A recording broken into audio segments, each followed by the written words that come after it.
Lamar's first ring and/or rings will mean so much more than the typical quarterback winning a ring because of his personal story and the history of the NFL with the black athletic quarterback. Personal-wise, of course, Bill Polian saying that he needs to switch positions. He's a wide receiver. He's a running back.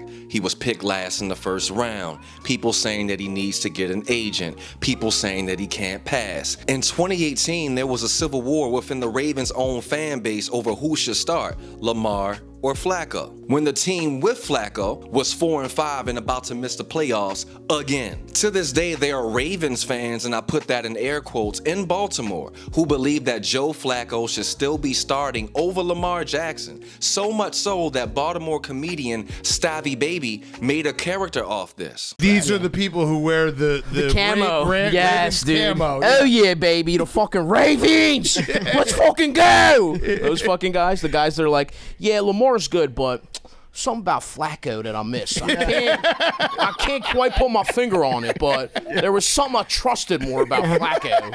Like those fucking guys. Traditionally. Yeah, there was something about him, just a pocket passer. So much so that there are people in Baltimore wearing Flacco Cleveland jerseys. It's the disrespect for me. You think if Pippen left the Bulls and went to the Celtics, that people in Chicago would be wearing Pippen Celtics jerseys? Family, when Mike Messina left the Orioles to go and play in the Bronx, nobody in East or West Baltimore was wearing his jersey anymore. I was hurt like a scorned ex when he left. Me and my father was down Camden Yards 5 times a month in the 90s. But you know what?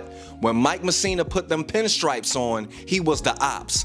I'm sorry. When Lamar won the MVP, people said it was largely because of his running, even though he led the league in TD passes that year. People saying that he can't read coverages, that he can't read defenses. People talking about his Wonderlic score. People talking about he doesn't know how to digest an advanced playbook. Even when compared to other black quarterbacks like a Pat Mahomes, Dak, Russell Wilson, and even Jalen Hurts, they are all considered more quarterbacky and prototypical than Lamar. Where his personal story in the NFL collide is at the point where Lamar's literal style of play is on trial every week. Lamar's doing things that only he can do every week, but because he's so different, they say he can't win a ring playing how God designed him to play. His legs will somehow prevent him from winning a ring. Lamar's legs are always talked about as a scarlet letter or a defect. I have immense respect for Tom Brady and Peyton, but they wish they could run like Lamar in addition to their throwing ability.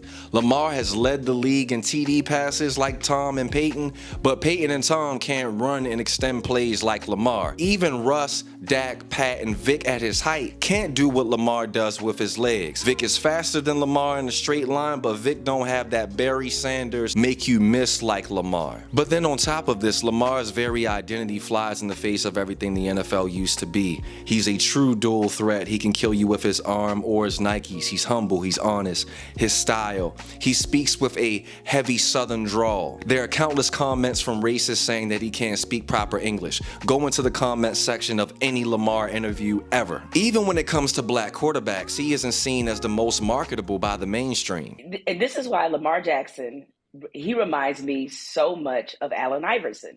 And Allen Iverson had a lot of the same elements that Lamar Jackson has. He had the cool, he had the swag, he was different, he had tattoos, he had cornrows, and culturally, he was the people's champ, and that is Lamar Jackson.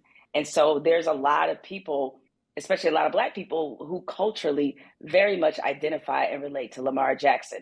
But for a lot of boardrooms, for a lot of marketing firms, for a lot of those people who make those kind of fancy decisions, Lamar Jackson is not their cup of tea. He ain't gonna be getting a Campbell's soup commercial with his mama anytime soon. Help me go full-time by pledging $1 to my Patreon. Link in bio. And Michael wants to say something to you. Go ahead. Go ahead, say it. Hi.